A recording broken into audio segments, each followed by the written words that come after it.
सबसे पहले कहानी पंजाब की, जहां वीवीआईपी महिला भी हिंसा से सुरक्षित नहीं है।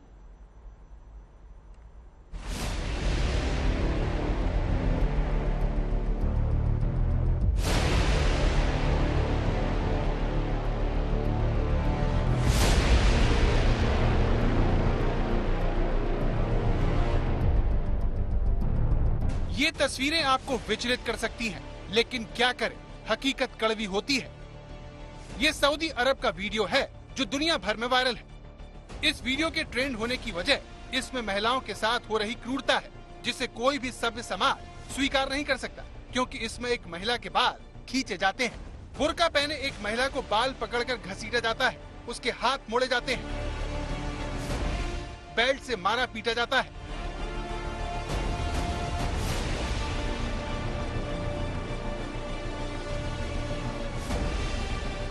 ये अन्याय सऊदी अरब के खमीस मुशहद इलाके में हुआ, जो असीर प्रांत का हिस्सा है। सऊदी अरब महिलाओं के लिए नर्क माना जाता है, इसीलिए हो सकता है कि आप कहें कि इसमें क्या बड़ी बात है, इसमें चौंकाने वाली बात क्या है।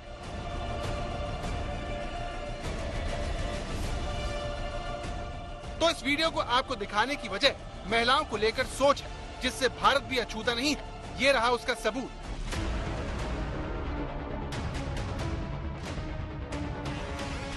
वीडियो देखकर आप ये समझ गए होंगे कि ये पंजाब का है, जिसमें एक शख्स एक महिला को पूरी ताकत से थप्पड़ मारता है। कहानी की असलियत जानकर आप चौंके, उससे पहले वीडियो में दिख रही तारीख याद कर लीजिए, जो 10 जुलाई 2022 की है। वीडियो की शुरुआत में गुस्से में एक शख्स है, जो लगातार महिला की तरफ उंगली करके पास बैठ जाता है। इसके बाद ये महिला इस पुरुष की तरफ देखकर कुछ बोलती है और फिर उठकर उसे थप्पड़ मार देता है।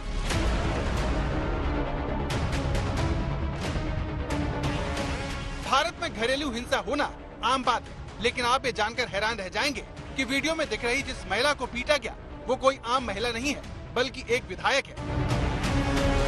महिलाओं को पाबंदियों की बेड़ी में रखने वाले सऊदी अरब में अगर इस तरह का अत्याचार होता है तो किसी को भी अचंभा नहीं होता, क्योंकि सऊदी अरब में महिलाएं अपने परिवार के अलावा किसी दूसरे पुरुष के साथ मिल नहीं सकती। शादी करने के लिए महिलाओं को अपने परिवार के पुरुष सदस्य की रजामंदी जरूरी होती है। सऊदी अरब की अदालत में एक पुरुष का बयान 2 महिलाओं के बराबर होता है, लेकिन जिस भारत में महिलाओं को सभी हक हासिल है, जिन्हें बराबरी का दर्जा मिला हुआ है, उस सबसे बड़े लोकतंत्र में जनता से चुनी हुई सदस्य अपने साथ हुए इस जुल्म पर खामोश रहती है। देश को शर्मसार करने वाली इस घटना की सबसे चौंकाने वाली बात इसकी तारीख है, जो हमें बताती है कि जुलाई महीने की 10 तारीख को आम आदमी पार्टी की विधायक के साथ उनके पति ने मारपीट की, और इसकी जानकारी अब जाकर देश को लगी जब ये वीडियो वायरल हो जाता है। देश के लिए शर्म से डूब जाने वाली बात यह है कि 2 बार की विधायक घरेलू हिंसा की शिकायत तक नहीं करती।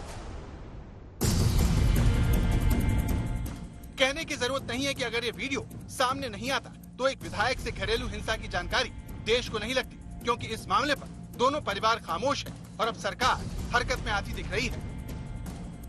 हिंदुस्तान में महिलाओं को पुरुषों के बराबर हक हासिल है, लेकिन हकीकत हम सब जानते हैं, घर हो या फिर ऑफिस, महिलाओं को भेदभाव का सामना करना पड़ता है। अच्छी नौकरी और बड़ा पद इस अन्याय से छुटकारा दिलाने में काम नहीं करता। अगर किसी को इसमें शक है तो फिर वो 2 बार की विधायक के साथ घरेलू हिंसा की तस्वीरें एक बार फिर देख ले।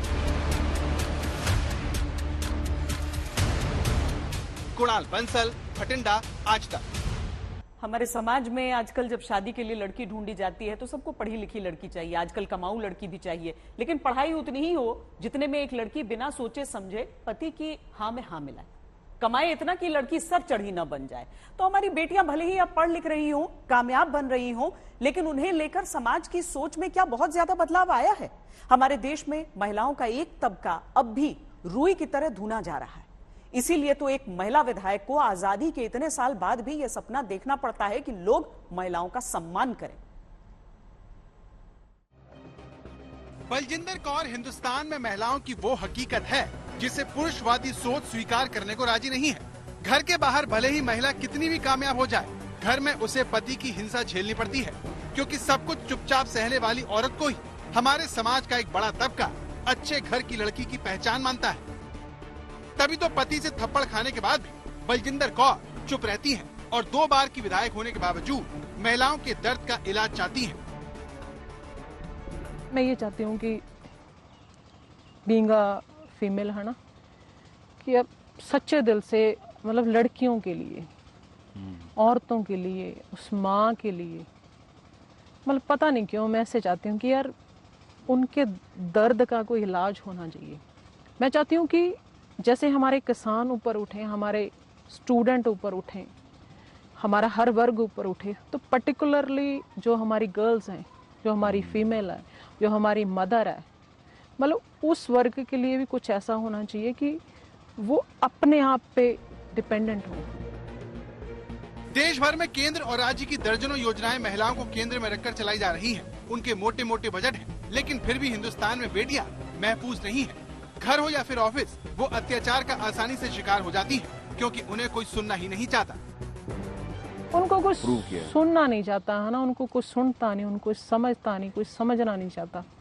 सब मतलब अपने काम में बिजी हैं। तो वो एक पर्टिकुलर मतलब मैं चाहती हूँ कि पंजाब की वो हर औरत अपने आप को मतलब एक हिम्मत के साथ जिए, अवेयरनेस साथ के जिए और गट्स के साथ अपनी ज़िंदगी व्यतीत करे। मतलब बस वो खुश हो जहाँ भी हो, ये मैं चाहती हूँ। सपना तो बहुत बड़ा है, बहुत लाजमी सपना है और मतलब मेरे दिल के साथ जुड़ा हुआ है ये। सोचिए, पंजाब में एक महिला विधायक अपने घर में सम्मान से नहीं जी सकती। बलजिंदर कौर की विवशता को समझिए, महसूस कीजिए। जब ये अत्याचार उन पर हुआ होगा तो उनके ऊपर क्या बीती होगी।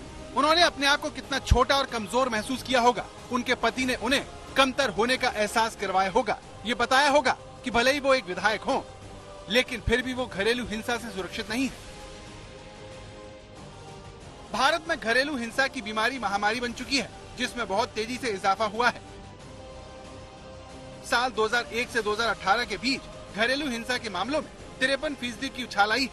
एनसीआरबी के साल 2021 के आंकड़े बताते हैं कि देश में 6,795 दहेज हत्या के केस दर्ज हुए हैं।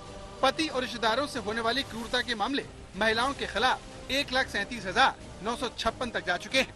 वहीं protection of women from domestic violence act के तहत 510 मामले सामने आए हैं। ये आंकड़े हमें इतने भर की खबर देते हैं कि महिलाओं की हालत समाज में बद से बदतर हो रही है। भले ही महिलाएं हर क्षेत्र में कंधे से कंधा मिलाकर चल रही हो, लेकिन इसका श्रेय उनकी मेहनत और लगन को जाता है, उस सोच को जाता है कि वो सब कुछ सहकर भी आगे बढ़ना चाहती है, ताकि उन पर अत्याचार होने की आशंका कम हो सके। इसीलिए आज आपको INS विक्रांत से गदगद देश को शर्मिंदा करने वालों के खिलाफ दस्तक देनी है। देश की सरकार और समाज से पूछना है कि बेटियां कब सुरक्षित होंगी।